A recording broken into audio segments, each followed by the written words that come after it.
Dans un premier temps, le nouvel État s'inspire du modèle européen, veut se moderniser, mais cela n'est possible qu'à travers des politiques extrêmement autoritaires. Ainsi, une première période est caractérisée par un parti-État de 1925 jusqu'à 1946. À partir de la fin de la Deuxième Guerre mondiale, la Turquie décide d'appliquer le multipartisme, mais cela ne donnera pas comme résultat une démocratisation du pays, parce qu'il y a une tension entre les milieux kémalistes qui voulaient moderniser la Turquie et les milieux conservateurs.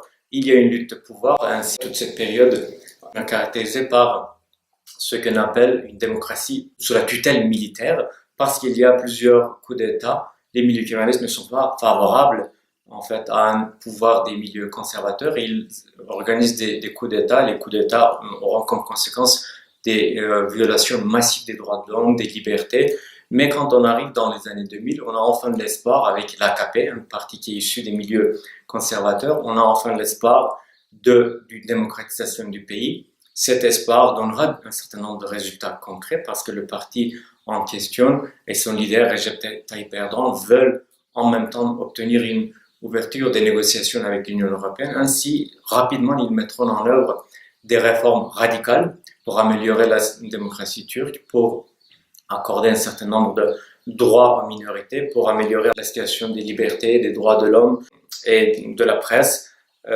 Mais quand on arrive en 2013, on est face à un pouvoir qui devient de plus en plus autoritaire, qui déçoit de plus en plus parce que les contestations populaires, à commencer par celui du parc Gezi, sont réprimées de manière extrêmement violente. Il y a un contrôle sur la presse, il y a un contrôle des réseaux sociaux, parce que le pouvoir, ce pouvoir qui incarnait la liberté et la démocratie, est en conflit avec son ancien allié, le mouvement Gülen. Ainsi, le pouvoir commence à devenir de plus en plus répressif.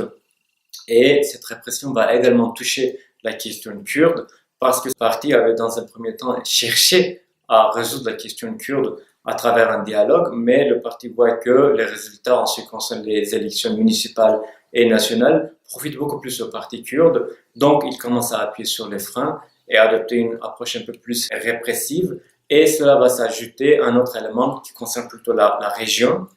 On a un chaos qui est créé en Irak, on a un chaos en Syrie, et les mouvements kurdes vont trouver une marge de manœuvre encore plus importante dans ce chaos-là. Ainsi, ce pouvoir qui commence à devenir méfiant par rapport aux médias, par rapport à la société civile, par rapport au parti kurde, va mettre en œuvre une réforme constitutionnelle qui permettrait de présidentialiser le système pour contrôler un peu mieux à travers un président tout-puissant.